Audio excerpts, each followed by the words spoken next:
Welcome to the So That's Why podcast, where we unpack the science behind everyday questions. I'm Jen. I'm Chris. And I'm Matt. So today we're talking about something most of us experience but rarely discuss in depth: brain fog. You know that feeling when you're staring at your screen, rereading the same sentence for the fifth time and your brain just isn't cooperating? Oh, you mean like, when your mind feels like it's wrapped in cling film, which is, most of the time, isn't it? When you walk into a room, I started doing this more and more. I thought this was an age thing where you just forget the reason why you went into the room. Exactly. And here's what's fascinating. Brain fog isn't actually a medical diagnosis. It's an umbrella term for a whole collection of cognitive symptoms that signal something's not quite right with how your brain is functioning. It is, and the reason it's so important to talk about is it's incredibly common. And so studies have shown that over a quarter of us report experiencing brain fog at different times. Which is good news, right? Good news. It means I'm not alone in my brain, when my brain occasionally decides to go on strike. Not at all. And the symptoms are pretty consistent: difficulty concentrating, forgetfulness, sluggish thinking, and mental fatigue. It's not dementia, more like your brain temporarily switching gears to conserve energy. And what we want to explore today is why your brain's immune cells can get stuck in this kind of always on mode, and why hormonal changes can fundamentally alter how your brain operates. So brain fog then isn't just about being tired or stressed. Definitely not. There's real biological mechanisms at play. First off, your brain is a huge energy consumer. It's about 3% of your body weight, but it uses 20 to 25% of your body's energy. And when you put it like that, then, geez, it's no wonder my brain struggles when it's under pressure if it's using all of that energy. Absolutely. And one major factor here is so-called neuroinflammation. That's when your brain's immune cells get activated. Now, normally, this is a protective thing, but if it persists, it can slow down your cognitive function. So what keeps these immune cells activated then? So there's lots of things like infections, chronic stress, poor sleep, toxin exposure. The problem occurs when these immune cells, they're called microglia, stay activated long after the initial threat has gone. So they keep releasing inflammatory molecules called cytokines, which then disrupt your normal brain signaling. And it's a really interesting thing. So it's something that researchers have studied closely during COVID, and particularly what we know as long COVID. So studies have shown that studies using brain imaging found that patients with post-COVID brain fog show widespread microglia activation. So their brain's immune cells are basically still in this emergency mode months after the infection it was trying to get rid of was already cleared. Which sounds pretty exhausting for the brain, right? It is. And the degree of inflammation directly correlates with symptom severity. So the more inflamed the brain tissue, the worse the cognitive symptoms. And those cytokines we mentioned before, they impair memory, attention, and mental clarity. And this is also linked with what we call the blood-brain barrier. So this is the membrane that controls what enters your brain from your bloodstream, but importantly, what doesn't as well. So this membrane then is like a security gate, if I can put it in simple terms, which I need, protecting my brain from random stuff just sort of floating around in my blood. Exactly that. It keeps harmful substances out while allowing essential nutrients through. And this connection comes because a study in 2024 found that in long COVID patients with brain fog, this blood-brain barrier becomes compromised. So it's basically leaky. That security gate's a little bit open, as it were. And the impact of a leaky blood-brain barrier, an open security gate, is pretty frightening. It's frightening.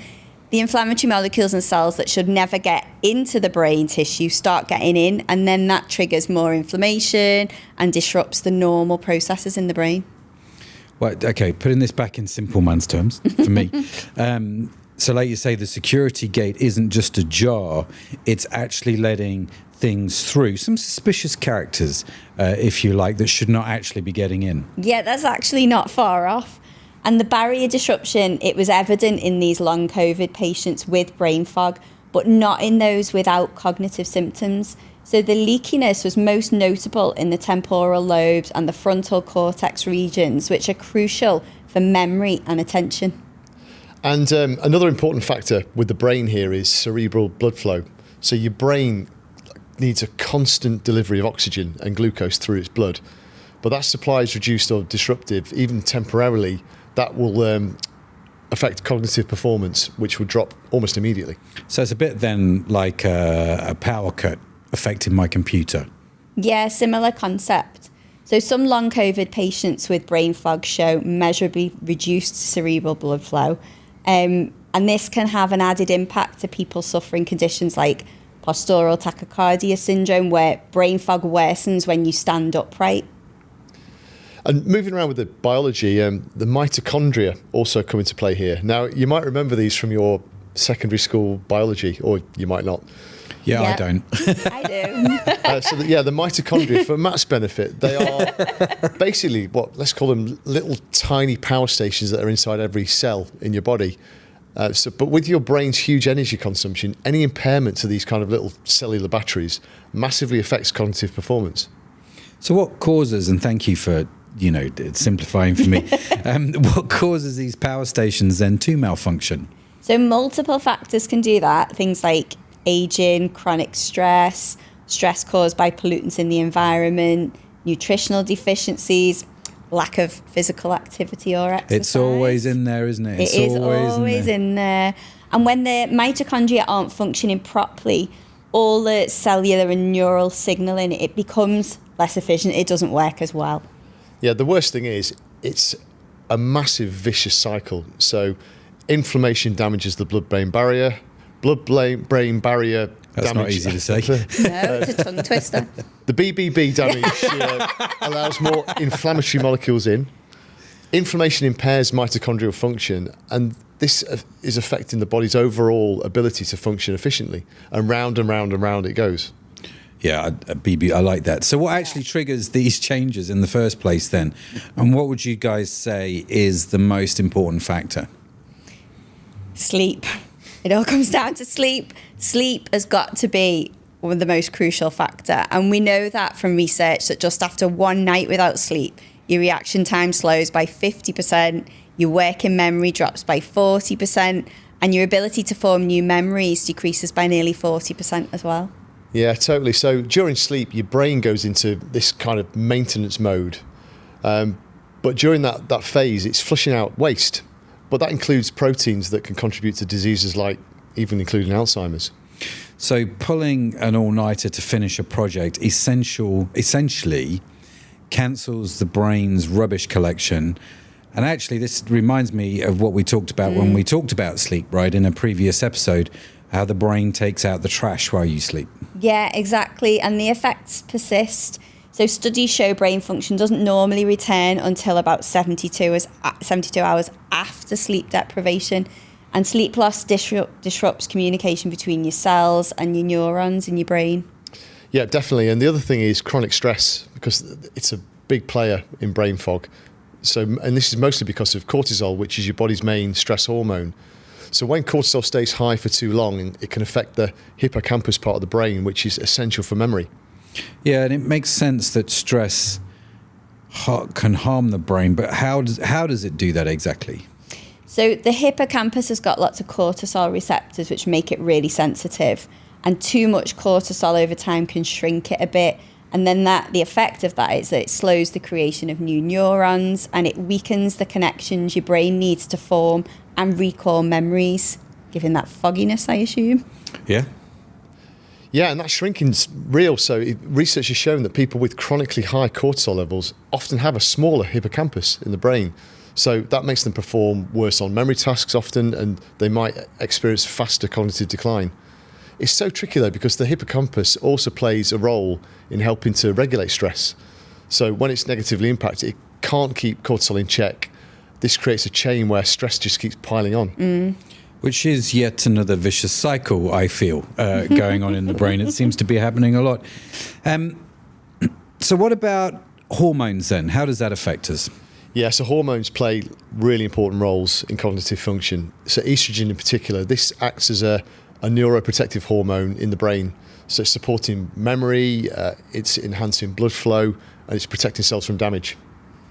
And during perimenopause and menopause, when the estrogen levels drop, many women report experiencing brain fog for the first time.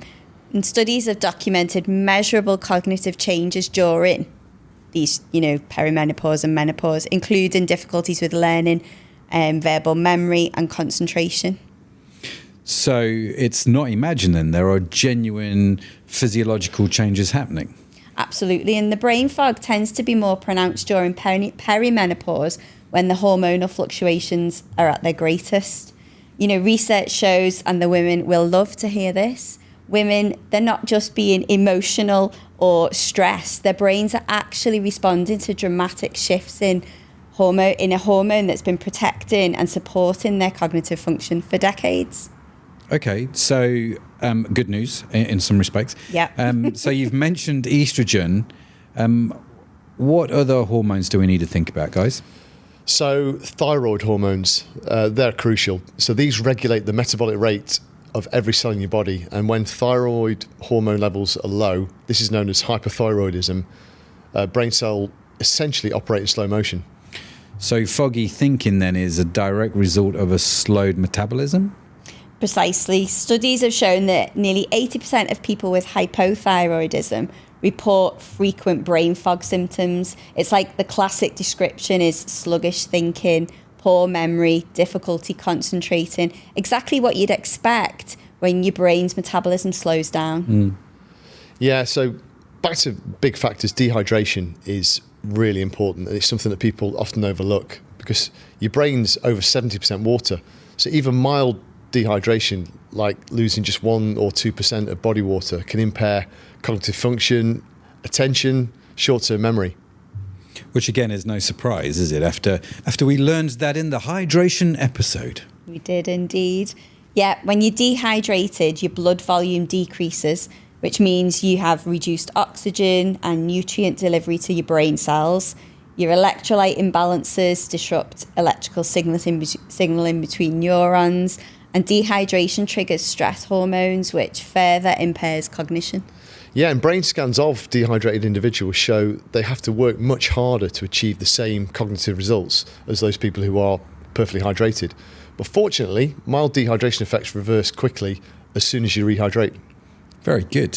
And you can check out, quick plug, the hydration episode. It's a good one to check out if you've not heard it already. Yeah. So what about then the gut connection? I've heard a lot about this recently.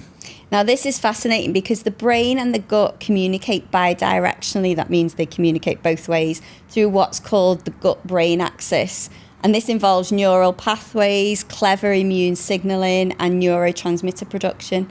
Up to 95% of serotonin, that's the feel-good hormone that's crucial for mood and cognition, is actually produced in your digestive system, not your brain. Yeah, and the connection's rightly getting a lot of research focus at the moment. So studies have shown that patients with irritable bowel syndrome or IBS often experience brain fog. And some of the treatments for IBS that help rebalance gut microbiome can reduce inflammatory responses, but also improve cognitive symptoms as well. Yeah, that's cool, man. And so I guess then when people say trust your gut, there's something to that, right?